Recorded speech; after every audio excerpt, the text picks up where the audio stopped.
라이브 스페셜.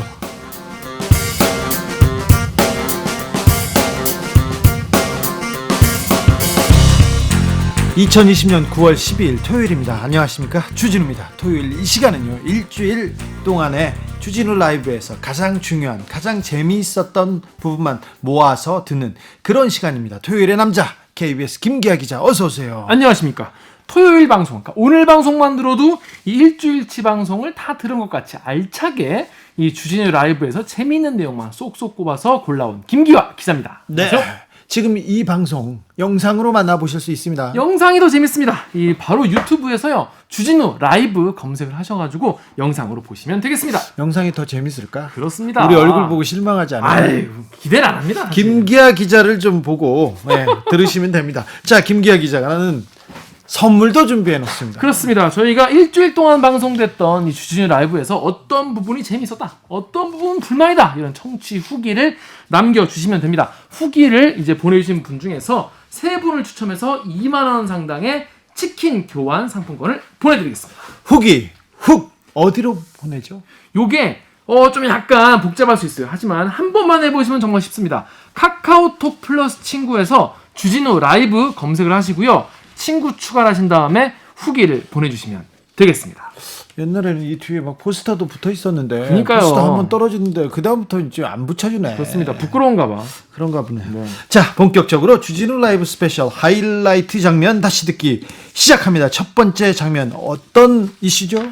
네, 지난주는 거의 또 이 이슈로 1년 전이랑 약간 기시감이 드는. 작년 이맘때 조국 장관 그 사태라고 부를 수 있었는데, 그러니까요. 와, 엄청났습니다. 이번에는 추미애 장관입니다. 네. 그 추미애 법무부 장관의 아들의 군 복무 특혜다, 뭐 이런 의혹을 두고 정치권에서 공방을 벌이고 있습니다. 네. 그래서 목요일 훅 인터뷰에서요, 더 브리핑의 고일석 대표와 함께 언론이 이 문제를 어떻게 짚어보고 있나, 어떻게 가야 하나, 이런 이야기를 나눠봤습니다. 이분이 그 조국 전 장관 관련된 책 있지 않습니까? 네, 조국 백서를 쓴 분입니다. 그래서 조국 사태 때는 언론이 어떻게 이 조국 그 사태를 보도했는지, 그런데 추미애 사태는 이번에는 어떻게 언론이 그 몰고 가고 있는지, 아니면 그 평가하고 있는지, 이 부분에 대해서도 자세하게 말씀해 주십니다. 그렇습니다. 특히 이제 언론이 이제 굉장히 뭐랄까 이제 부추기는 그런 측면이 뭐가 있냐면, 이 우리나라 국민들이 이제 특별히 분노하는, 네. 양보하지 못하는 키워드가 3개가 있다고 얘기를 해요. 네. 하나는 입시, 아이고, 그렇죠. 하나는 취업, 취업. 그리고 하나는 병역. 네. 이 3가지인데, 이거 중에서는 이제 이번에는 병역 문제를 그래. 건드린 것이다. 그 중에도 입시와 병역이, 우리나라는 진짜 다 군대 얘기하잖아요. 그렇습니다. 그래서 왜냐하면 누구나 이 병역 같은 경우에는 좀 본인이 그만큼 희생했다, 잃었다, 이런 어떤 마음들이 다 있기 때문에 이거에서 누가 특혜를 받다고 하면 굉장히 국민들이 이제 많이 굉장히 분노하는 그런 경우가 많이 있는 것이죠. 네. 근데 이제 언론이 이 문제를 어떻게 다루는가는 이제 어떤 진실에 있는 거와 별개로 지금 어떤 상황으로 보여지는지에 대해서 고일석 대표가 자세히 좀 차분하게, 뭐랄까, 언론계 선배이기도 하잖아요. 그래서 이걸 좀 찬찬히 좀 짚어줬습니다. 언론이 조국 전 장관 사태를 거치면서 좀 자성찰해야 되는데 전혀 나아진 기미를 찾을 수가 없다고 일침을 날리셨습니다. 그렇습니다. 저도 같은 이제 언론계에 종사하는 사람으로서 어쩜 이렇게 똑같은지, 네. 어쩜 이렇게 사람들의 박탈감을 막 자극하고 싶어서 안달이 나는 그런 제목들을 보면서 똑같구나.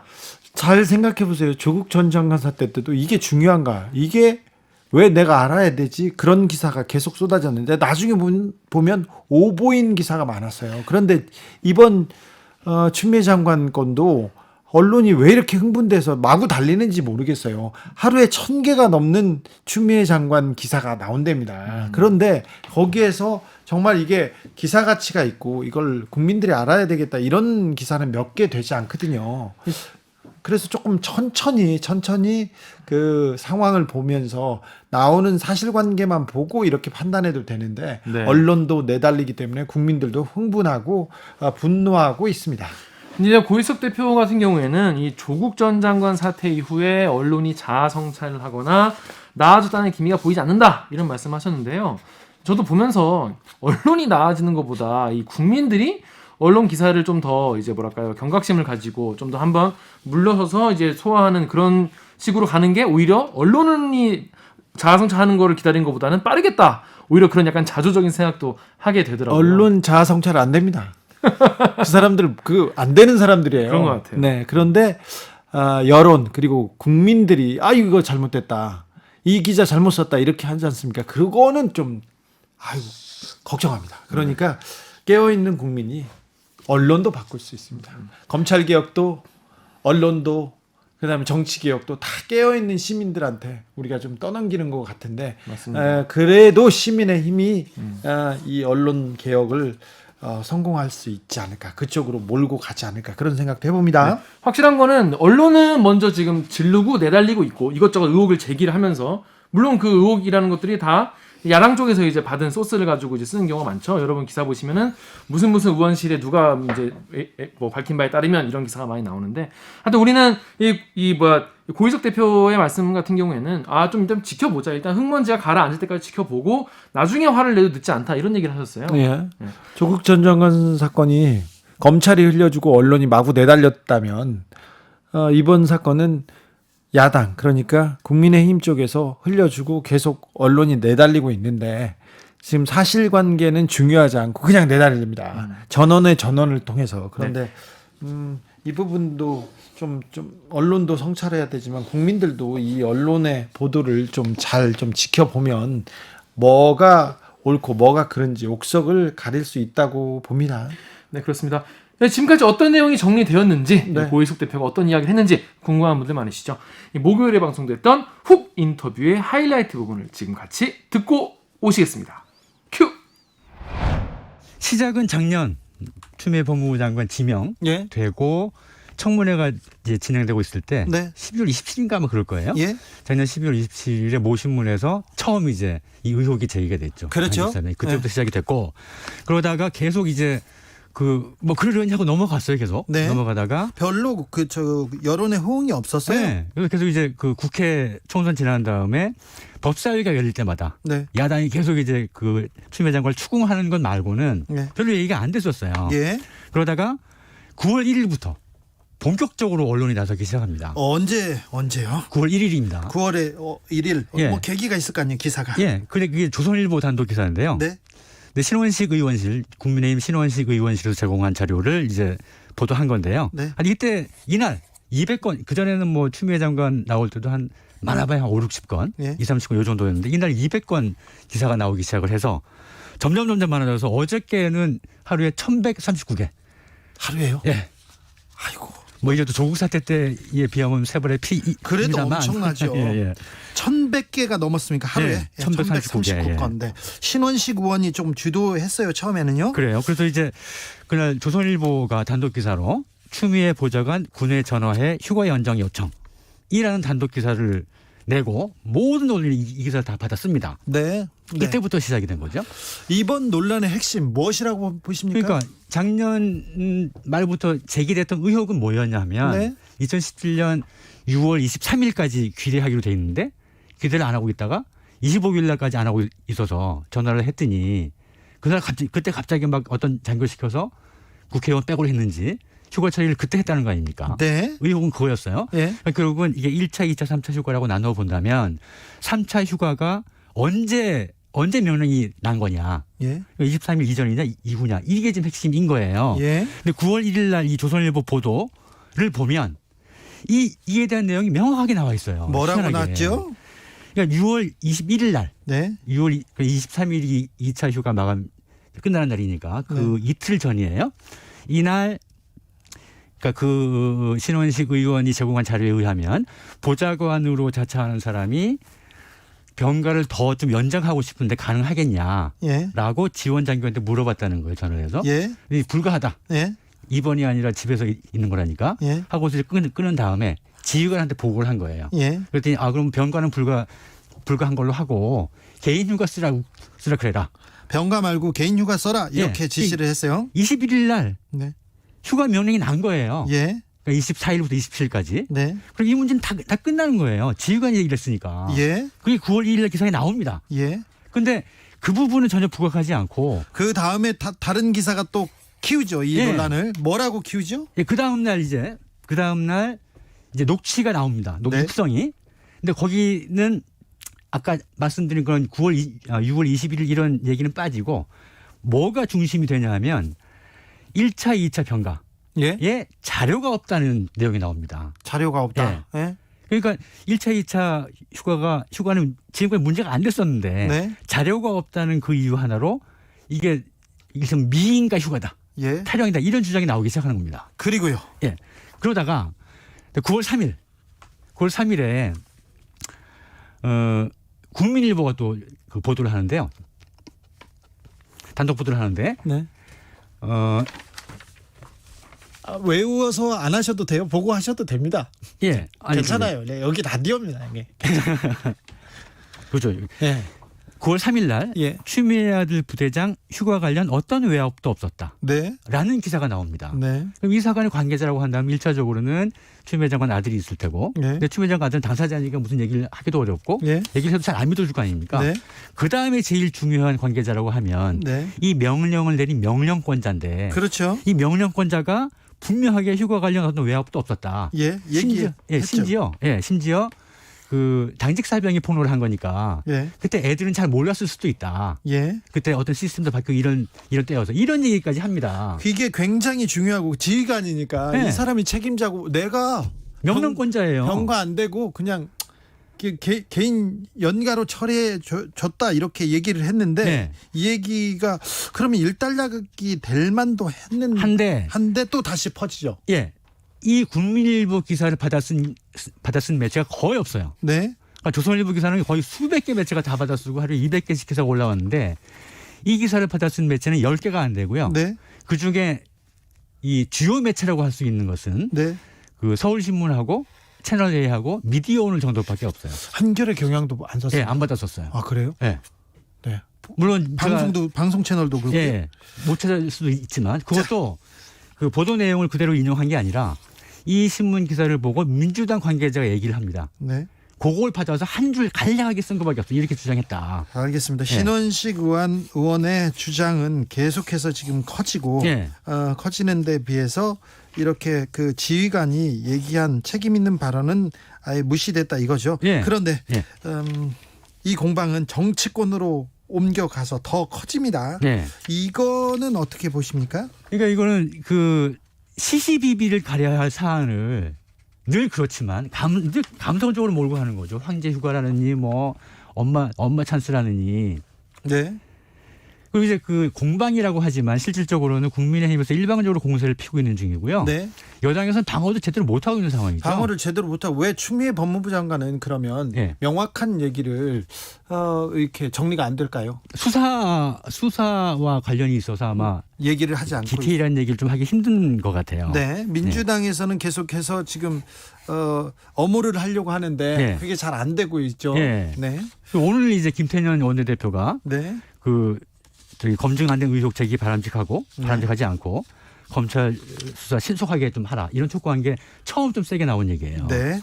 자, 원론적인 얘기인데요. 네. 법적인 문제가 지금은 뭐 국방부에서 법적인 문제가 없다 이렇게 선을 걷는데 예. 보통 사람들은 약간 불공정. 예.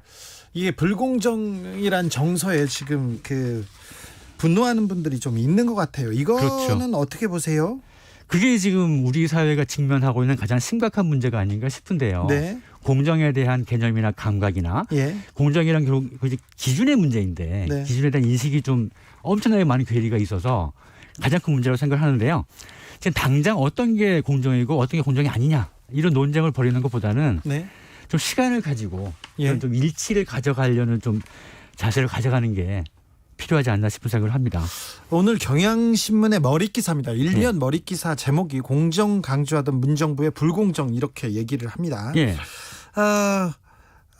진보적이던 매체도 추미애 장관에 대해서는 약간 부정적인 시각을 드러내고 있고요. 예. 이런 부분 때문에 그런지 20, 30대에 민감할 수밖에 없는 사항입니다. 이게 입시나 군대 이런 거는 굉장히 젊은 세대가 분노하지 그렇죠. 않습니까? 전 국민이 분노하는 키워드죠. 그래서 입시, 취업, 병역이 국민의 영린을 건드리는 3대 키워드인데 네. 그래서 이제 작년에 조국 전 장관 같은 경우도 입시와 취업이 걸린 거죠. 부산대 네. 의전은 취업과도 관련이 있는 거죠. 의사되는 거니까. 예.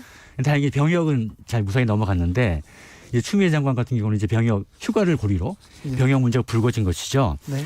그래서 이제 주로 이 사안들은 이제 그 공적 인물 그 당사자보다는 자녀에 대한 문제가 되는데 네. 그러니까 이런 것들이 국민의 영린을 가장 크게 건드리는 3대 키워드다라는 걸 이해를 하고 공직자들도 늘 조심해야 될 필요는 있는 것 같아요. 네. 그러나 어떤 의혹이 제기가 되면 네. 우선 사실이 뭔지 시시비비를 가리는 과정부터 좀 거친 다음에 네. 화를 내도 좀 화를 내는 그렇죠. 내는, 예. 네. 그런 과정이 사실관계를- 필요하지 않을까. 사실관계를 확인하고 화를 내도 지금 그 늦지 않는데 네. 일단 화부터 냅니다. 그렇죠. 네. 그러니까 재판까지 기다리지 않더라도 네. 최대한 많은 사실을 수집한 다음에 네. 결정을 내리는 판단하는 이런 좀 과정이 필요하다고 생각을 합니다. 더 브리핑이라는 매체를 운영하고 계십니다. 예. 중앙일보, 문화일보를 거치셨는데 조국 백서의 필진으로도 합류하고 하셨고요. 예. 네. 조금 의외입니다. 왜요? 중앙일보, 매체가? 문화일보가 예. 네, 그만둔 지 오래돼서 뭐 네, 그렇습니까? 이력서에만 들어가는 거고요. 물론 이제 제가 도움도 많이 받긴 했지만 네. 그러니까 조국 사태 때는 뭐 진보 보수 가릴 것 없이 모든 매체가 다 조국 장관에 대해서 반대편에 서거나 네. 비난하거나 이런 입장에 섰죠. 예.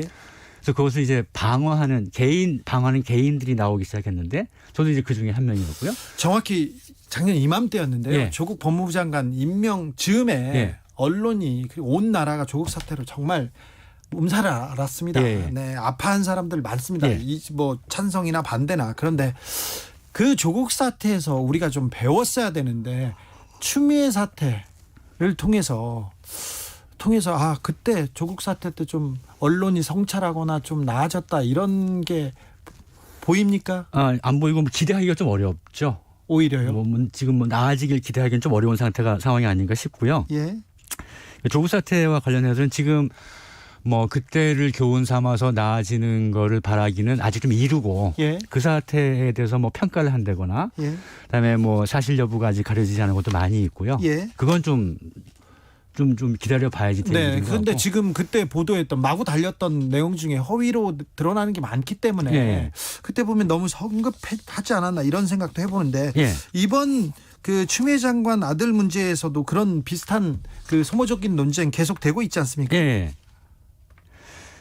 그래서 소모적인 논쟁이 아까도 말씀드렸지만 예. 바로 그냥 화부터 내는 것 때문에 생기는 일이라고 생각을 해요. 예. 그러니까 소모적 논쟁을 피하기 위해서 논쟁을 좀 줄이자 안 할 수는 없어도 예. 좀 한숨 한 템포 쉬어가면서 예. 뭐 좀 더 알아보고 그런 게 좀 필요할 것 같습니다. 한 템포 좀 보자. 예. 쉬어보자. 천천히 가자. 이래도 늦지 않는다. 이렇게 했는데 추미애 장관 이 사태에서 예. 언론이 약간 좀 특이점이 있습니까? 예, 그 조국 장관 사태 때는 검찰이 좀 뒤에서 흘려주고 언론이 계속 내달리는 그런 형상이었는데 네. 이번 추미애 장관 그 의혹은 어떻게 끌고 가고 있고 좀 특이점이 있습니까? 특이점은 그러니까 조국 사태보다는 좀 규모가 작죠 일단. 네. 그리고 모든 소스가 야당에서 그러니까 주로 신원식 의원 쪽에서 나오는 것이고 예. 그러니까 신원식 의원은 이제 중장으로 예편한 분인데요. 네, 네. 중장 예편한 분인데 군인 출신이죠. 예, 실제로 이제 그랬을지 아닌 그랬을지는 알 수 없지만 대장 진급을 기대했을 네. 그런 분이에요. 예. 근데 정권이 교체되면서 그게 그 꿈이 수포가 됐다고 스스로 생각할 수 있는 네. 그런 배경이 있죠. 근데 그분의 참모장 출신이 그 당시에 이 추미애 장관 아들이 그 입대할 당시 예. 예, 그 지원 대장이었다는 거 아닙니까? 네. 그래서 그때부터 아주 추미애 장관 아들이 사실은 엄마 찬스가 아니라 엄마 때문에 무지하게 고생을 했다고 합니다. 부대에서. 아, 실은. 그래요? 네. 네. 그래서 뭐 자세한 얘기는 뭐 나중에 나올지라도 그래서 그런 연장에서 작년 이제 총선 전에 추미애 장관 지명 때부터 예.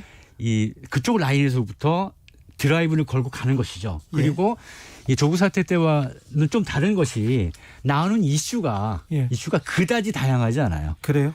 그 전에 청문회 때 나왔던 게 다 재탕되는 이런 양상입니다. 그러면 추미애 이슈는 좀 빨리 사라지겠네요. 그걸 기대하는데 아마 또 뭐 야당과 언론의 그 속성상 상당 기간 끌고 가지 않을까 그렇게 전망하고 있습니다. 더 브리핑 고일석 대표와 함께한 목요일 훅 인터뷰 하이라이트 부분 다시 듣고 오셨습니다. 추미애 장관 문제로 아이고 머리가 아프다. 아이고 지끈지끈해 그런 사람들 있지 않습니까? 그러면은 다른 기사 읽지 마시고 듣지 마시고 주진우 라이브 들으시면 저희가 정리 잘 해드릴 테니까 걱정 마시고요. 아 그런 스트레스, 아우 드라마 생겼어 그런 얘기 하지 마시고 자 일로 오십시오. 주진우 라이브로. 주진우 라이브는 풀 버전이 좀 맛있죠? 그렇습니다. 이게 정리된 거를 일단 한 흐름을 쭉 들으시면은 아 이게 지금 어느 정도 상황이 있구나라는 걸 아실 수가 있으니까요. 풀 버전을 들으시면 더 좋습니다. 풀 버전은 유튜브나 팟캐스트에서 주진우 라이브 검색을 하시고요. 9월 10일 목요일 일부를 들으시면 되겠습니다. 또 유튜브 가시면요. 또 인터뷰만 딱 있는 것도 있으니까 내가 정말 바쁘다. 그런 분은 그거만 보셔도 됩니다. 그렇죠. 유튜브에서 아니면 포털 사이트에서 주진우 라이브 이렇게 적어보면요 쭉 뜹니다. 그러니까 거기서 찾아보세요. 자, 주진우 라이브 스페셜 김기아 기자와 함께하고 있습니다. 다음 어떤 장면 골라오셨어요? 네, 이거 지금 뭐 추미애 법무부 장관의 아들이 뭐 휴가를 뭐 4일을 뭐 어떻게 떴다. 휴가를 연장했는데 그게 공정의 정서를 짓밟았다 이렇게 짓밟았다. 그리고 네. 병역 특혜다 이런 얘기를 하고 있는데 네. 자 이거보다 좀 요거 들으시면 요거 더 큰 문제가 아닌가 이런 생각이 드실 거예요. 능력도 조건도 되지 않는데 부모 찬스로 은행권에 그냥 취업한 분들이 많이 있습니다. 하지만 이 내용이 묻혔어요. 묻힌 뉴스 브리핑입니다 이게. 이건 진짜 부모 찬스고요. 이거는 이게 정말 리얼 부모 찬스. 이게 공정에 관한 얘기죠. 그런데 기사는 없다. 네. 그렇습니다. 그래서 그럼 이게 부정 채용을 시켜주면 적어도 부정 채용을 시킨 당사자들은 어떻게 됐는지. 뭔가 뭐 징계를 받거나 뭐 근신하고 있거나 뭐 이래야 되지 않겠습니까? 예. 하지만 지금 관련 업계에서 승승장구를 하고 계시다고 합니다. 이 내용을 취재한 진실탐사그룹 셜록의 이명선 기자와 목요일에 기자들의 수다에서 이야기를 나눠봤습니다. 아, 저도 이 문제에 관심이 많았는데요. 은행은 신용을 먹고 사는 데 아닙니까? 아, 내가 은행에 돈을 빌리고 가서 이렇게 얘기를 하는데 자, 은행은 일단 믿음이 가잖아요. 네. 그런데 은행 채용이 그렇게 비리가 많아요. 근데 더 나쁜 거는 이 비리를 저지른 부정 채용을 저지른 사람들이 사법 처리를 당하지 않고 있어요. 그게 너무 재판이 신기한 잘 안 돼요. 너무 신기한 것 같아요. 이 변호사들 비싼 변호사 쓰거든. 저희 보통 사람들은 뭐 굉장히 실력 좋은 변호사를 돈을 많이 들여서 이제 고용을 해서 변호를 하면은 아 유죄가 무죄가 되나 이런 생각을 하시는 분이 많이 계세요. 네. 하지만 그런 건 아니고 예. 재판을 굉장히 오랫동안 끄는 기술이요. 재판의 기술을 쓸 수는 있습니다. 그게 변호사들이 돈값인데요. 아, 그래서 지금 돈을 주고 자기네들이 지금 재판을 질질 끄는 사이에 자기네들은 은행장에서 회장으로, 그 다음에 부장에서 본부장으로 다 승진하고 있습니다. 이게 더 어처구니가 없습니다. 더 어처구니가 없는 거는 너무 많아. 이런 사람들을 은행장으로 회장으로 임명해주고 도장을 찍어주는 금융당국이에요. 이 정부 지금 뭐 하고 있는지 모르겠어. 이 금융계가 아예 말이 안 되는 사람들이 수장에 있어요. 근데 그 사람들이 부정 비리 혐의자고 재판을 받았어. 이미 기소됐고 유죄를 받았어. 1심에서. 구속된 사람들도 있어요. 근데 그런 사람 버젓이 그 은행에 놔둬요. 거기서 무슨 생각하겠어. 그렇습니다. 네. 그리고 후배 이제 그 직원들도 그런 선배들의 모습을 보면 아 나도 뭐 저렇게 해도 아니 잘 보여야지. 그렇죠, 오히려. 그 자기 윗사람한테 회장한테 행장한테 잘 보여야지. 오히려 부정 비리를 저지르지 않습니까? 그러면 쟤는 우리 식구야. 그래서 더 챙겨주는 그런 덕목을 보여주기도 했어요. 그렇습니다. 과연 어떤 게 우리가 더 분노를 해야 될 사안인지 예. 요건 좀 요 내용을 한번 자세히 들여다보시면은 한번 판단을 하실 수가 있을 것 같은데 네. 너무 재밌는 것 중에 제가 맛배기로 하나 말씀을 드리면은 그 부산은행 얘기가 재밌었어요. 예. 부산은행에서 이제 조문환 전 새누리당 국회의원이 부산은행에다가 외국에서 대학 나온 내 딸이 영어도 이렇게 잘하는데 어떻게 필기를 떨어질 수가 있냐 이런 얘기를 했더니 부산은행에서 계획에 없던 영어 면접을 만들어가지고 이분을 또 합격을 또 시켜줬다는 이런 이야기 예. 참 대단하지 않습니까? 은행권에서 어떤 사람이 부정 채용을 시키려고 했어요. 근데 그 부정 채용 청탁한 사람하고 동명이인이에요. 어. 동명이인이 합격했는데 어. 합격했다가 떨어뜨렸어요 나중에. 아, 알고 보니 네가 아니었어. 네, 알고 보니까 서운합니다. 금감원 임원이 그러니까 금감원 임원이 이상구 씨라는 금감원 임원이었어요. 그러니까 부원장 보였으니까 굉장히 높은 사람이었는데 이 사람의 자식을 아들을 조용병 전 신한은행장이 부정 채용을 시켜줬다는 의혹이 있어요. 1심에서 유죄를 받았어요. 근데 이 사람 지금 2심으로 가 있는 상태에서 재판을 받는 과정에서 지금 신한금융지주에서 회장됐어. 금감원을 은행에서 해줬어요. 금감원이 그러니까 눈 감아주잖아요. 아, 참 금융당국도 뭐 하고 있는지. 그러니까 마피아라는 얘기가 나오는 게 네. 괜히 나오는 얘기 아닙니다. 이게. 그러니까요. 지금 정신 차려야 됩니다. 이게요. 금융정책, 문재인 정부 금융정책 꽝이에요. 꽝이라는 소리 지금 많이 듣고 있어요. 왜 그러냐면요. 이러니까 그래요. 네. 아, 그렇습니다. 참. 사실 근데 이게 지금 뭐 이렇게 짧게 얘기한 게 아니라 정말 케이스가 많고 네. 뭐 신한은행 뭐 채용비 얘기 나온 지가 벌써 언제예요? 네. 몇 년 지났는데 아직도 관련자분들 다 잘 살고 잘 먹고 잘 사고 계시고 예. 아직 해결되지 않은 문제가 많다. 이런 내용입니다. 더 자세한 이야기 궁금한 분들 많으시죠? 목요일 기자들의 수다 하이라이트 부분을 함께 듣고 오시겠습니다. 큐. 신한은행의 금수저 생환 사건. 야, 이거 어떤 사건이에요? 이거 재밌습니다. 네, 이거 내용이 진짜 재밌습니다. 네, 가봅시다. 금감원 임원, 그러니까 네. 정확하게 얘기하면 비은행 검사 담당 부원장보 출신의 이상구 씨가요. 네, 아들 이름 석자를 조용병 당시 신한은행장에게 말합니다. 네. 그리고 나서 채용이 됩니다. 우리 아들이 그 은행 시험 봤어. 네, 딱 거기까지만 얘기한 것 같아요. 아직까지 뭐 정확하게 아니, 알 수 없지만. 얘기 많이 했다고 하겠어요. 그러면 근데 아무튼 둘 간에 그런 대화가 있었습니다. 네, 2015년 상반기 공채 때 벌어진 일입니다. 네, 그때 그런데 참고로 12,000명이 지원을 했고요. 한 100대 정도 경쟁률에 달했다고 합니다. 2015년입니다. 네. 네. 근데 그 당시 신한은행이 특이자 및 임직원 자녀 명단 리스트를 엑셀 파일로 만들어서 관리를 하고 있어요. 예. 그래서 인사팀에 이상구 아들 여기 넣습니다. 네. 그리고 나서 놀라운 일이 벌어지는데 분명 면접 의견에 이상구 아들에 대해서 태도가 산만해서 은행 업무에 적합하지 않은 것 같다. 네. 근데 순식간에 키 크의 호감형으로 인물이 바뀝니다. 갑자기 면접 평이요. 예. 점수도 D에서 B로 올라가고요. 올라가요. 네. 바꿔줬어요. 네, 근데 이 이상구라는 인물이 진짜 재밌는 게요. 예. 아들뿐만 아니라 딸이랑 조카도 채용 청탁을 합니다. 이번에는 우리은행으로. 네. 네, 그러니까 3명이나 감독 기관에서 일하는데도 불구하고 은행에 밀어 넣은 것으로 보이는데 네. 이 건으로 이상구는 처벌된 적이 없습니다. 네. 네. 근데 조용병 회장은 입장이 이래요. 점수 조작 지시한 사실이 없다라고 얘기하고 있습니다. 어쨌든 부정 채용자 이상구 아들은 다니고 있습니다. 다니고 있어요. 그런데 이상구 씨 말고 다른 채용 청탁한 사람이 많다면서요? 네, 사실 다 언급하기도 되게 어려운 게 언급해봐요. 괜찮아요.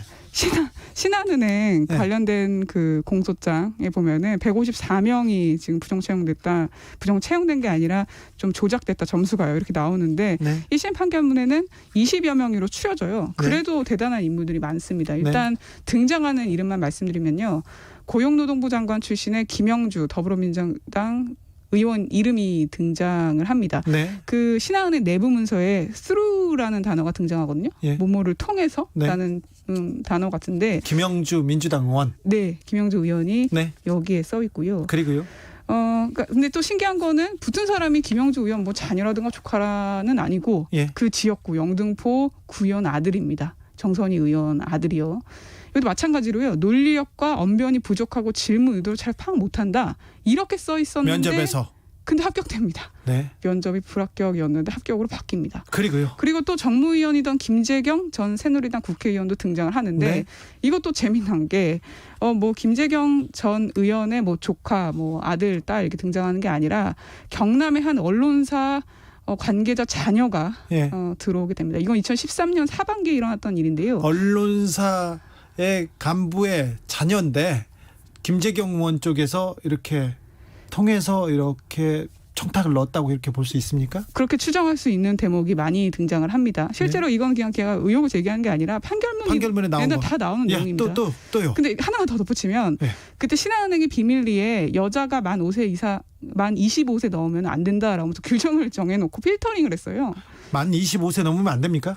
진짜 황당하죠. 저는 네. 26세 채용이 됐는데 어쨌든 얘네 기준으로는 이 사람이 채용이 되면 안 됐었는데 됩니다. 예. 나이 필터링에 걸렸었는데 뽑아줍니다. 아 그래요? 네. 나이 제한도 이렇게 넘어갈 수 있는 그런 엄청난 백이군요. 그리고요. 또 등장한 사람이 랑찬 다 아시죠? 랑찬 전 신한금융지점 네. 회장의 조카 손자 이 등장하는데 학점 미달자였거든요. 네. 서류 합격이 된 것도 모자라서 전용 면접조를 꾸립니다. 그리고 인사부장이 직접 면접위원으로 들어가서 A를 줍니다. 네. 그리고 채용이 됩니다. 그래요. 씁쓸하죠. 네. 그분들 지금 은행에 들어간 사람들 거의 그 자리에 있죠? 놀랍게도요. 그러니까 최근에 KBS 시사직격에서도 이 신한은행, 우리은행 관련해서 채용 비리 취재를 굉장히 잘했어요. 네. 그래서 이제 자료도 공유받고 같이 이제 알아보니까 정말 아무 탈 없이 다닌 사람들이 너무 많았습니다. 자, 그러면 지원자들 점수를 조작해 준 사람들은 어떻게 지냅니까? 오히려 승승장구하고 있습니다. 이 예. 대목에서 정말 화가 나더라고요. 부정 채용에 나섰던 당사자들은 지금 승승장구한다고요? 네. 일단 조용병 회장부터 보겠습니다. 조용병 전 신한은행 장이자 그리고 신한금융지주 회장이죠. 지금은요. 회장으로 승진했어 오히려. 네, 연임했습니다. 부정 채용으로 기소돼 가지고 재판받고 있는데 연임했어요 또. 1심에서 징역 6개월에 집행유예 2년이 나온 인물이거든요. 네. 그렇습니다. 근데 더 황당한 건 저희가 또 뒤져보니까 이렇게 피고인 신분이었음에도 불구하고 뭐 신입사원들 만나서 약간 회사 가치라든가 이런 거에 대해서도 강연도 하고 그러더라고요. 참 아이러니하다 이런 생각을 해왔습니다. 아니 근데 이게 말이 돼요? 관리 감독 기관이 있습니다. 금감원 같은 데가 있는데 재경부에서도 뭐 얘기할 수 있고요. 이렇게 중요한 은행은 금융은 이 기업한테 이렇게 돈을 대줘서 이게 동맥 같은 그런 조직이지 않습니까? 그리고 국가로부터 여러 그 보호도 받고 제재도 받아야 되는데 이렇게 부정을 저질렀는데 승진하고 있어요. 맞습니다. 이게 말이 돼요? 근데 저희가 그 정의당 배진교 의원실에 좀 요청을 해서 이 관계된 좀 질의들을 추려가지고 전달했는데 다 대답을 안 해요. 누가요? 은행에서? 신한은행이요. 신한은행은 정말 대부분의 이 채용과 관련된 얘기에 대해서는 답을 하지 않았습니다. 신한은행이 검찰 수사에서 보면 154명 지원자 점수를 다 조작했는데 그 조작했던 사람들은 구속되거나 좀 처벌받지 않았어요? 근데 신한은행 같은 경우에는 굉장히 미비한 게요. 예. 그러니까 집행유예가 나왔고요. 좀 구체적으로 말씀드리면 인사부장은 사실상 직접적으로 지시한 사람 아니니까 조작하라고. 네. 근데 이 사람들이 뭐 하고 있을까요? 다른 계열사에서 본부장을 하고 있습니다. 승진했네요. 김인기 전 인사부장 같은 경우에는 현재 신한 아이타스 본부장으로 일하고 있고 예. 이승수 전 인사부장 같은 경우에는 신한 리치운영에서 본부장으로 일하고 있습니다. 그러니까 신한은행은 아직 확정 판결이 안 나왔으니까 아무것도 단정할 수 없다. 억울하다. 이런 입장을 보이고 확정 있는 겁니다. 판결 아니 근데 검찰 수사를 통해서 1심에서 나왔잖아요. 그럼 그렇죠. 확정 판정을 미뤄요. 자, 재판을요. 유죄 무죄를 돌리긴 어렵지만 재판을 미룰 수는 있습니다. 이게 큰 로펌에서 돈 많이 쓰면요. 재판을 땡기고 미룰 수 있는 그런 여력은 있거든요. 지금 신한은행은 뭐 재판을 미루면서 자기 지금 잘 살고 있는 거 아닌가 그런 의혹을 가질 만하지 않습니까? 충분히. 하나은행은 1심 결과조차 안 나왔습니다. 아직이요? 네, 놀랍죠. 다른 뭐 대구은행이라든가 우리은행 같은 경우에는 언제적 사건이죠? 이게 2017년에 국감에서 처음 터지고 2018년에 본격적으로 수사가 이루어져서 네. 차근차근 다 이제 선고가 이루어졌는데 2018년인데 지금 2020년인데 2년 동안 1심도 안 끝났다고요? 네, 맞습니다. 놀랍죠. 다른 은행은 끝났죠? 네, 많이 끝났습니다. 우리은행도 끝났고 대구도 끝났고 그렇습니다. 부산도 그렇고요. 그래요? 네, 근데 이거 취재를 해보니까 재밌는 지점이 정말 많습니다. 어떤 지점이죠? 저희가 신한은행 끝나면 차례차례 은행별로 조질 예정인데요. 네. 부산은행 좀 말씀드릴게요. 조지다 그런 표현은 안 됩니다. 여기는 좀 귀한 방송입니다. 죄송합니다. 네. 그러니까 차례차례 좀 분석해서 그렇지. 저희가 차례차례 기사를 쓸 예정인데 자, 신한은행 그리고요.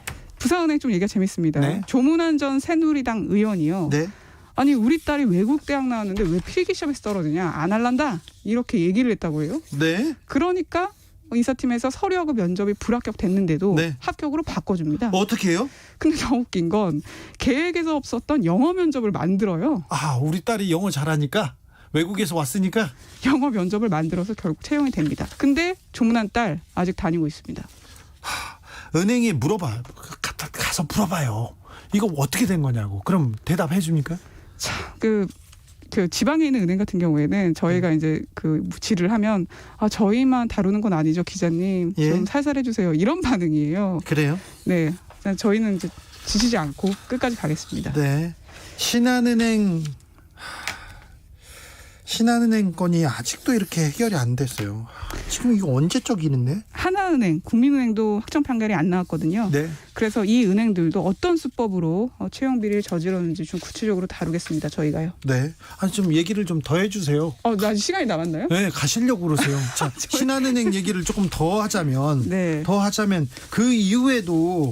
그 이후에도 그냥 잘 먹고 잘 산다고요? 이 부정 채용자들이나 아니면 채용했던 사람이나 아니면 채용된 사람도 이게 말이 되나고요? 금감원에 이렇게 물어보셨어요? 5327님이 금감원은 금융기관 보호기관인가요? 이렇게 물어보는데. 금감원의 임원이 예. 이렇게 지금 채용 청탁을 한 것으로 보이는 상황이었는데 네. 금감원장이 바뀌고 나서 본격적으로 은행을 털기 시작했거든요. 예. 그리고 나서 금감원이 검찰에 고발을 하고 그리고 나서 이제 재판이 이루어진 거기 때문에 나름 자기들은 면피를 했다 이렇게 생각은 할 수 있습니다. 네. 근데 현 시점에서 이 다니고 있는 사람들을 내보낼 수 있는 규정이 없기 때문에 손을 놓고 있는 건 국민 감정에 좀 안 맞는 게 아닌가 이런 아니 생각입니다. 부정 채용으로 들어갔는데 이 사람을 내보낼 규정이 없다고요? 네. 이게 왜냐하면 말이 됩니까? 지금 제가 채용 비리 사건이라고 말하고 있지만 네. 얘네들의 혐의는 여기 있는 피고인들은 전부 다 업무방해입니다. 네. 그러니까 관련돼서 채용 비리와 관련돼서 명확하게 이 채용 비리로 채용된 사람을 내줄 수 있는 우리나라의 법이 없기 때문에 아니 업무방해로 이거야말로 공정의 훼손이고 이게 엄마 찼어 아빠 찼어요 진짜로. 보세요. 누가 공부를 열심히 하면 뭐해? 백을 찾아야지, 줄을 찾아야지. 이거는 말이 안 되잖아요. 사실 이제 인천공항 정규직화 사건 때도 그렇고 여러 공정 이슈가 굉장히 중요하잖아요. 네. 근데 이제 그 당시에도 채용 비리를 계속 들여다보고 있었는데 저는 사실 이렇게 더 분명하고 명확한 부정행위가 있는데 언론에서 잘 다루지도 않고 사실 금방 잊혀졌다는 게 좀 안타깝습니다. 작은 은행들 있지 않습니까? 대구은행 작지는 않습니다. 박인규 전 대구은행장 구속됐습니다. 이광구 전 우리은행장 구속됐습니다. 성세환 전 BNK 금융지주회장 구속됐습니다. 그런데 신한 국민 하나은행 아직 재판 중이고요. 재판 결과도 나오지 않았습니다. 그죠? 조용병 회장을 만나기 위해서 저희가 되게 애를 썼는데 사실 네. 기자들 앞에서 안 나타나려고 좀 애를 많이 쓰는 것 같습니다. 사실 네. 만약에 잘못을 했다면 잘못을 안 했다면 떳떳이 나와서 얘기를 할 수 있잖아요. 이거 잘못이죠. 네, 사실 되게 구체적으로 그 정황이 드러났기 때문에 부인하기 굉장히 힘들 것 같습니다. 아까 구체적으로 말씀드리면 업무방해 혐의로 지금 재판을 받고 있지 않습니까? 네. 그래서 그 업무방해 대상이 면접위원들이 특정이 되거든요. 네. 그러니까 면접위원들한테 업무방해를 했냐 안 했냐 이게 재판의 주요 쟁점인데 사실 가장 중요한 거는 채용되지 않은 피해자들이 많다는 겁니다. 진실탐사그룹 셜록의 이명선 기자와 함께한 목요일 기자들의 수다 하이라이트 부분 다시 듣고 오셨습니다. 이 방송 풀버전은 어디서? 네, 유튜브나 팟캐스트에서 주진우 라이브 검색을 하시고요. 9월 10일 목요일 2부를 들으시면 되겠습니다. 주진우 라이브 스페셜은 영상으로도 만나실 수 있습니다. 바로 유튜브에서 그리고 포털에서 주진우 라이브 검색하시면 됩니다. 김기아 기자 마지막으로 만나볼 장면 어떤 내용입니까? 네, 이번에는 이 수요일 코너죠. 재판 5분 전에서 골라와 봤습니다. 지금 굉장히 중요한 재판이 많이 진행이 되고 있어요. 하나는 정경심 동양대 교수 재판, 그리고 이재용 삼성전자 부회장 재판 이야기인데요. 이게 지금 어떻게 흘러가고 있는지, 어떤 내용이 나왔는지 이런 이야기를 짚어봤습니다. 네. 주진우 라이브에서 얘기하지 않은 내용인데 이재용 부회장 변호인단은 이제 재판으로 갔기 때문에 판사들이 맡습니다. 네. 보통 검찰 수사 과정에서는 검사들이 맡고 이게 무슨 검사 말인지 잘 출신. 이해 못하시는 분도 많이 계세요. 그러니까 변호인단이랑 예를 들어 제가 변호사를 고용을 하면은 내가 이제 검찰 수사 단계에서는 검찰의 수사를 받으니까 그렇죠. 검사 출신인 변호사분을 이제 모시는 거죠. 네. 근데 내가 이제 재판을 받는다. 네. 그럼 판사분들한테 재판을 받았습니까? 네. 그럼 판사 출신 변호사로 바꾸는 거예요. 그렇죠. 보통 사람들은 일반인들은 일반인들은 한 분 고용하면 그냥 그것도 감사하지. 힘들죠. 그런데 재벌가는 어떻게 사냐면요. 네. 부장검사 밑에 지금 팀원들, 부부장 검사 그리고 검사들 있지 않습니까? 7, 8명 됩니다. 그런데 그 검사와 연이 있는 사람들을 다 삽니다. 그래서 사안 건건이 맞춤형으로 해결합니다. 그런데 거기만 사냐면요. 자, 부장검사 네. 위에 차장검사 있습니다. 그렇죠. 그리고 지검장이 있습니다. 네. 그리고 지검장 위에 총장이 있지 않습니까? 다 맞춰서 삽니다. 아. 이번에 그 삼성에서 다 맞춰서 샀습니다. 그런데 변호사들이 지금 거의 대부분 이제 판사로 꾸려지고 검사 출신 2명을 남겼어요. 삼성 이재용 변호사, 이재용 부회장 측에서 한 명은 최윤수. 최윤수는 우병우의 절친인데 우병우하고 대학교 동기예요. 네. 서울법대 동기인데 우병우가 소년급제를 해가지고 빨리 빨리 들어갔어요. 네. 그런데 나중에 고시에 합격한 최윤수가 들어오자마자 친구예요. 네. 가장 친한 친구였는데 내 과장님, 내 부장님 존댓말을 하고 가방을 드는 그런 사람. 그걸로 우병우 줄로 최윤수는 잘 나갔죠. 그래서 박근혜 정부 때 대단하죠. 네, 박근혜 정부 때 저기 국정원으로 파견돼서 국정원에서 파견돼 가지고 거기서 국정농단을 벌였는데 지금 기소돼 가서 재판을 받고 있어요. 사실 특검 때 우병우도 그렇지만 최윤수는 나쁜 일을 워낙 많이 해가지고 구속돼야 됐는데 이거 다 검찰에서 수사했잖아요. 네. 그래서 조금 봐줬어. 그래서 지금 재판을 받고 있는데 재판을 받고 있는 피고인이 지금 변호인단으로 맹활약합니다. 지금 그 사람 말고 또 한 변호사가 있는데 김땡땡 변호사인데 검사 출신인데 그 사람은 누구냐면요. 우병우의 바로 밑에 직계 부하로 우병우 라인을 그렇게 그 사람은 노무현 대통령을 직접 조사한 사람 중에 한 명입니다. 우병우가 있었고요. 그 세 번째 앉아가지고 조사를 한 사람. 이상하죠. 그러니까 이재용 재판부를 우병우 사람으로 꾸렸다. 사단으로 꾸렸다. 이렇게 봐도 되는데 이 사람들이 역할을 잘 하고 있습니다. 그렇습니다. 굉장히 너무 많이 하고 있어가지고요. 그래서 여기까지 간 거죠. 그렇습니다. 그래서 이재용 삼성전자 부회장이 이제 첫 재판이 이제 10월 22일에 열리게 됐는데 이것도 신기한 게 이 재판부가 이 정경심 교수 재판부예요. 같은 재판부예요. 네, 같은 재판부인데 제가 그 주진우 라이브에서 이 방송 전에 이 재판부로 배당될 거라고 얘기했어요. 왜 그랬냐면요. 그렇지. 삼성 이재용 부회장이한테 가장 관대할 부서가 이 부서예요. 뭐 이거는 우리나라 법이라는 게 재판이라는 게 사람에 따라서 시기에 따라서 이렇게 좌우되면 안 되는데 판사가 어떤 성향이냐에 따라서 뭐 영향을 받을 수 있죠. 영향을 사람이니까. 받아요. 그래서 이 정경심 교수 재판부가 맡게 될 거라고 제가 예상을 했는데 이재용 삼성전자 부회장이 아무래도 이 판사 운이 있다 이런 얘기가 많이 있지 않습니까? 항상 있죠. 항상 그 판사 운이 있어서 네. 성향이나 이런 판결 내용이나 보면은 이제 좀 유리한 쪽으로 이제 배정되는 경우가 많은데 사실 이거는 컴퓨터로 배정되는 거기 때문에 완전 랜덤이다 이렇게 얘기하고 거기선 얘기하는데요. 네, 거의 저는 어느 부서로 가는지 다 맞출 수 있습니다. 어떻게 맞추지? 삼성 오래 해보면 알아. 그렇습니다. 그런데 자 여기에서 또 하나 재밌는 요소가 있는데 제가 정경심 교수 재판부가 굉장히 보수적이다 얘기했지 않습니까? 그래서 정경심 교수 재판이 굉장히 어렵게 판단을 받을 가능성이 있습니다. 정경심 교수는요. 정경심 교수는 굉장히 어렵게 판결을 받을 가능성이 있습니다. 이거는 그냥 제 예측입니다. 그런데 이제 화요일 정경심 교수 공판이 있었어요. 네. 근데 여기서 이제 약간 그동안 약간 생각하지 못했던 증언이 나왔어요. 이제 정경심 교수와 함께 일했던 원어민 교수니까 외국인 교수님이 이제 증언을 했는데 본인이 이제 뭐 조민 그 학생을 난 봤다. 네. 검찰은 계속 안 나가는데 이제 그 뭐 봉사활동 한 것처럼 이제 뭐 동양인이 안 나갔다고 이게 했죠. 핵심인데 뭐 외국인 경사 와가지고 이래서 너무 고마웠어요 이렇게 얘기를 한 거죠. 아들은 더 자주 나왔다. 딸도 봤다 이렇게 얘기했죠. 네네네. 그런데 재판은 그렇게 불러가는데 결론은 어찌 나는지 한번 지켜보시죠. 그렇습니다. 지금 약간 주진우 기자가 살짝 예언 비슷하게 했는데 아무튼 더 자세한 이야기 궁금하신 분들 그리고 지금 흘러가고 있는 이제 이슈들이 많은데 이게 법적 의미나 이런 게 좀 궁금하신 분들 많을 거예요. 그거를 쫙 정리를 해놨습니다. 복잡해. 다른 기사 보면 어지러워요. 그런 사람들 있지 않습니까? 주진우 라이브만 보면 핵심만 정리를 해놓은 수요일 코너죠. 재판 5분 전 하이라이트 부분을 이어서 듣고 오시겠습니다. 정경심 교수 공판이 열렸는데요.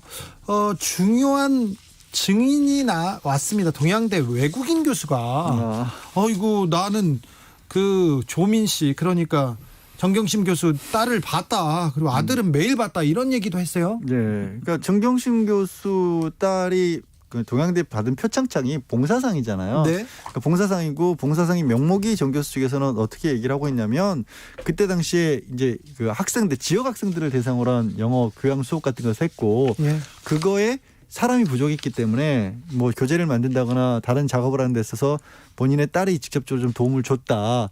그래서 그걸 가지고 표창장 봉사상을 받은 것이다라고 하는데 이 동양대 측에서 특히 최성해 총장을 비롯해서 검찰에서는 아예 간 적도 없다. 네. 왜 거기까지 갔겠느냐라고 지금 맞서고 있는 상황이잖아요. 네. 그래서 허위다. 그러니까 표창장을 위조한 것도 허위지만 그러니까 없는 표창장을 만들어냈지만 근거도 없다라는 건데 그 근거에 대해서 얘기하신 것처럼 증인이 나와서 너무 열심히 한다는 얘기를 많이 들었고 그래서 교수들끼리도 표창장이라도 하나 줘야 되는 거 아니냐라는 얘기를 했다. 이런 얘기가 외국인 나온 교수도 거죠. 이렇게 결정적인 증언을 했습니다. 그런데 재판부에서는 그렇게 재판부는 어떻게 보고 있는 것 같아요? 글쎄요, 뭐 이제 증인신문을 한 거니까 재판부의 심증을 뭐 드러냈다기 보기는 어렵고요. 네. 사실은 이런 문제가 가장 근원적인 얘기를 좀 드리면 조사 없이 이렇게 급하게 기소를 하다 보니까 이런 일이 자꾸 생기는 것 같아요. 지금 가장 문제가 지금 표창장도 문제지만 활동하러 왔느냐 안 왔느냐 이거까지 다 다툼이 있었거든요. 그러니까요. 이 교수의 설명에 따르면 받고 이 상도 주려고 논의가 됐고 돈이라도 줘야 되는데 돈은 못 주니까 상을 줘야 된다 이런 얘기했고 이 아이인데 그 줘야 되느냐 교수 아이를 줘야 되느냐 하니까 그래도 봉사상 정도는 줘도 되지 않느냐 이런 구체적인 지금 진술이 나왔거든요. 그래서 이런 부분이라면 재판부가 좀 심정이 흔들릴 수 있다. 유죄 심정을 갖고 있었다면 표창장도 어떻게 만들었는지 어떤 절차로 발급됐는지는 모른다고 하는데 아무튼 누가 만들었는지는 지금 특정을 못 하고 있지 않습니까? 재판에서. 그러니까 지금 사실 아까 제가 잠깐 언급을 한 것처럼요. 표창장을 위조했느냐 말았느냐는 그러니까 권한이 없는 사람이 표창장을 찍어냈다라면 위조인 거거든요. 사실 그 안에 내용이 진짜인지 아닌지는 엄밀히 따지면 법적으로는 관련은 없어요. 네. 그런데도 불구하고 검찰에서는 안 왔다라는 얘기를 강조를 하고 있는 거예요. 없었다. 안 네. 보였다. 근데 그것과 반대해서 와서 활동을 했고 교수들 사이에서도 줘야 된다는 얘기도 나왔다는 거고요. 표창장을 누가 어떻게 만들었느냐에 관해서는 사실 이거를 이제 검찰에서 공소장에 나온 것은 정경식 교수 본인이 이 컴퓨터로 과거에 본인의 이제 아들이 받은 상에서 총장 명의 직인이 찍힌 부분들을 스캔을 받아서 그걸 여러 번 복잡한 과정을 거쳐서 뜯어붙이기로 조각조각 맞추기로 했다라는 건데 근데 이제 그것과 반대되는 얘기들이 좀 많이 나오고 있는 것 중에 어제 같은 경우에는 조교가 정 교수가 컴퓨터에 정말 서툴다라는 거죠. 네, 컴맹이라고. 네, 거의 컴맹 수준이다. 그러니까 문서만 작성할 수 있는 수준이고 결정적으로 이제 외국 유학을 하면서 우리는 이제 한글이라는 프로그램을 많이 쓰는데 한글은 아예 거의 쓰지를 못한다. 뭐 이렇게 뭐 표창장을 뭐 스캔해서 이미지 파일을 만들고 이런 건 못한다라는 얘기를 한 거죠. 네. 이거 처음 나온 얘기는 아니에요. 또 계속 이것도. 나왔던 예. 얘기입니다. 이것도 마찬가지로 조사가 제대로 됐었으면 본인 조사하고 그래서 뭐 제가 검사라고 하면 사실은 이런 과정을 이제 공소 사실을 시간, 장소, 방법을 구체적으로 기재해서 재판에 넣는 거거든요. 근데 수사를 되게 열심히 했는데 수사가 아주 부족했어요. 하나도 안 됐죠. 이게 네, 지금 부족했어요. 구성이 안 되는 상황이 돼버리면 이거를 컴퓨터로 위조를 한 건지 정말 짜집기를 한 건지 이건 본인들도 이 검사가 당연히 조사한 다음에 해야 되는데 그 부분이 입증이 안 되기 때문에 상당히 좀 난해한 상황. 재판이 이제 거의 막바지로 가는데 아직 그 죄를 지금 확정짓지 못하고 있는 걸 보면 그렇죠. 지난해 이맘때쯤이에요. 표창장 논란이 9월 있었을 6일이죠. 때 9월 6일. 그러니까 지난해 이맘때쯤에 뭐라 그랬냐면 파일도 나왔고 다 끝난다 그랬어요.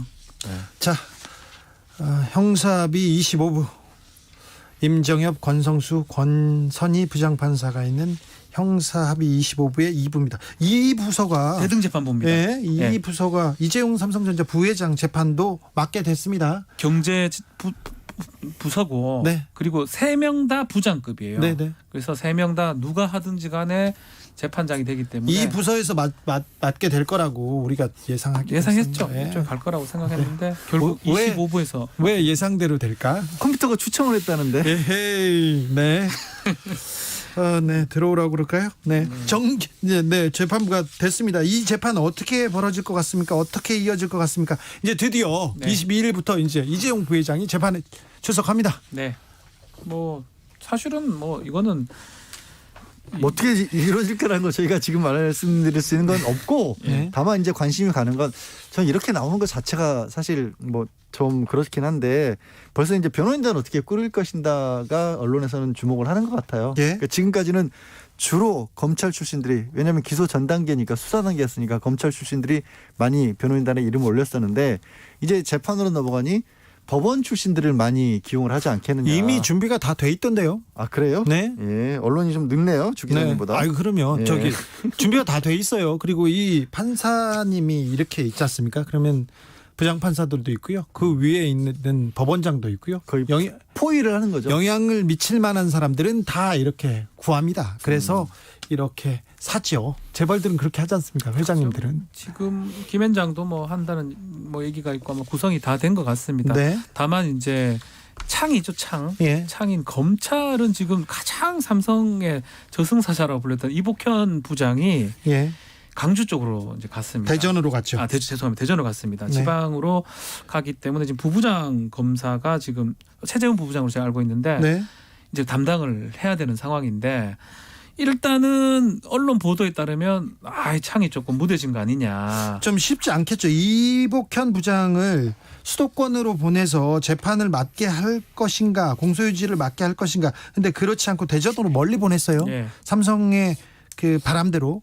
그래서 요 부분 이분들은 좀 이복현 부장은 재판 공판 참여가 좀 어렵지 않을까 생각하는데요. 이거는 저는 만약 필요하다면 파견도 좀 가능하지 않을까 생각이 드는데 뭐 그건 모르겠습니다. 검찰에서 할 일이기 때문에. 현실적으로 근데 담당 업무 본인의 업무가 있는 상황에서는 어려워 보이고요. 그렇죠. 그러니까 오히려 지금 대신하겠다는 취지에서 같이 수사팀을 꾸렸던 이제 동부지검 남부에 있었나요? 그렇죠. 김영철 부장검사를 이제 서울중앙으로 파견해서 공판만 김영철 맡기겠다라고 부장을. 네. 하는 상황이죠. 네. 그분들이 이제 이 막강 호화 전관들을 다 상대해야 됩니다. 그렇죠. 그게 사실은 근데 이것도 웃긴 거예요. 웃기다는 표현은 조금 잘못된 것 같은데 정확하게 기소가 됐으면 어떤 사람이 공소 유지하더라도 유죄가 될 게 무죄가 되고 무죄가 될 게 유죄가 되면 사실 그것도 잘못된 거잖아요. 아니죠. 잘못됐다. 기소가 잘 됐다면 뭐 변호사 역할이라는 게 분명히 있긴 하지만 그런 걸 봤을 때 참 좀 이렇게 삼성한테는 좀 참 뭔가 다 적용이 좀 달라진다 이런 생각도 좀 들기도 하네요. 좀 유리하게 간다 이렇게 처음부터 상황이. 삼성의 기세가 좀 예사롭지 않습니다. 그러니까 또 변론하기에 저는 좀 편해 보여요. 처음에는 할 수 있는 거 제 생각입니다. 일단은 뭐 시세 조정이나 이런 게 아니라고 주장을 해볼 것 같고요. 예. 두 번째로는 이재용 부회장 이제 피고인이죠. 몰랐다라고 이렇게 주장을 할 것 같아요. 삼성에 지금 이번 재판 치르는 그 저기 공식은 그냥 성립이 돼 있어요. 딱 두 개예요. 네, 불법이 있었는지는 모르는데 불법이 아니라고 우리는 그 전문가들한테 듣고 했고 불법인지는 모르지만 이재용 부회장하고는 상관없다. 계속 선을 그을 거예요. 불법인지는 모르지만 뭐 경제적으로 그렇게 피해 준 건 없다. 또 이렇게 얘기할 겁니다. 금감원이나 증선이나 이미 불법 승계를 위한 주가 조작 그다음에 분식회계가 있었다고 증명이 됐지 않습니까? 그리고 고발을 한 거죠. 네. 정확히는. 그러니까 명확하니까 고발을 한 거 아니에요. 네, 그렇죠. 그리고 대법원에서도 불법 승계를 위한 뇌물, 불법 승계를 위한 다른 내용이 있다고 감옥에 갔지 않습니까? 국민연금 경영권 관계자들이. 승계를 해결하기 위해서 뇌물을 줬다.